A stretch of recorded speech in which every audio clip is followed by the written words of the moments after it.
নমস্কার বন্ধুরা, তোমরা সবাই কেমন আছো? ভালো আছো? গুড মর্নিংও বলবো না, গুড নাইটও বলবো না। ভিডিওগুলো থাকছে তাই যখন পারছি শেয়ার করছি। এটাও কালকেরই ভিডিও।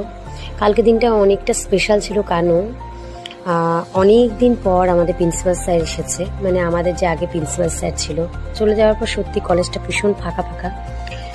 তারপরে তো সকালবেলা আমার যেটা নিয়ম, দেখো তুমি না রেগুলার যেই কাজটা করো ওই কাজটা তুমি যদি প্রতিদিন করতে পারো, একই রকম কাজ ভালো লাগে না, কিন্তু তোমার যেটা মানে ভালো লাগার জিনিস বা কাজের জিনিস অভ্যাসটা নষ্ট হলে না আনতে খুব সময় লাগে। তো আমি প্রতিদিন না করলে না এসে টাচ করি বা এটা করি বা এই যে ঘরটা পরিষ্কার করি, মোছামুছি আমার তো রেগুলারই কাজের আগে এটা করবই আমি। তারপরে কিছু অর্ডার আছে, করতেই পারছি না, তো অল্প স্বল্প নিয়ে বসেছিলাম। তারপরে হয়ে গেল টাইম দেরি, মা শরীরটা ভালো না বলে রান্নাটা করব। এত বৃষ্টি এসেছে, ভয়ঙ্কর বৃষ্টি হচ্ছে, এই দেখো ভয়ঙ্কর বৃষ্টি।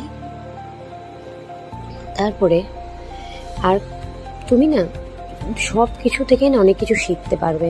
কখনো তর্ক করবে না আর কখনো জেদ করবে না যে আমি সব জানি বা আমি কারো কাছে শিখবো না। আমি কিন্তু ছোট বড় সবার কাছ থেকে শেখার চেষ্টা করি, জানো তো। ওটা তুমি তোমার অহংকার, মানে অহংকার জিনিসটা খুব বাজে জিনিস। ওটাতে তুমি কিন্তু ছোট হলে না, তুমি অনেক কিছু শিখতে পারলে। তো এই যে দেখো বাবা মাকে দেখালাম, তো এখন অলরেডি চলে যাব বাড়িতে, গিয়ে রান্না করে ফ্রেশ হয়ে তারপরে কলেজ যাব। আচ্ছা সকাল সকালে সকালটা তাও উঠতে চেষ্টা করছি, রাতে কাজ করা হয় বলে হয় না। তারপরে এই কলেজ চলে এলাম, এসে তো খুবই ভাল লাগছে। প্রিন্সিপাল স্যারকে দেখতে পেলাম এতদিন পর। সত্যি স্যারের তুলনা কখনোই হয় না। মানে অনেক দিন পর, মানে আমার জীবনে সবচেয়ে যদি খুব শিক্ষামূলক জায়গায় খুব একটা ভালো মানুষ দেখে থাকে সেটা হলো স্যার।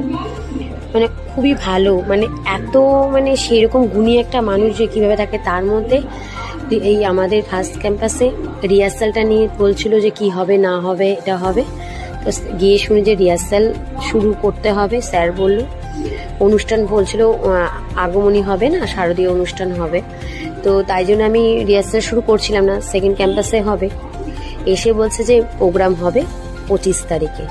মাথায় হাত, কি করবে ছেলেমেয়েরা, তো বলছে একটা বড়সড় অনুষ্ঠান করবে, কি হবে সেটা নিয়েও ভাবার পর সে কিছুক্ষণ কাজ টাজ করলাম, কিছু ভাবলাম, এইভাবে দিনটা গেল। স্যারের সাথে দেখা টাকা হয়ে গেল, ও এসে রাতে ছিল। তারপরে এই যে আমার কতটা কাজ হয় সময় কি বলতো, অনেকদিন ছিল টাচে ছিলাম না জিমে ব্যায়ামে, তো এটাও করলাম। খুব মানে পজিটিভ দেয়। তো এখানে আসতে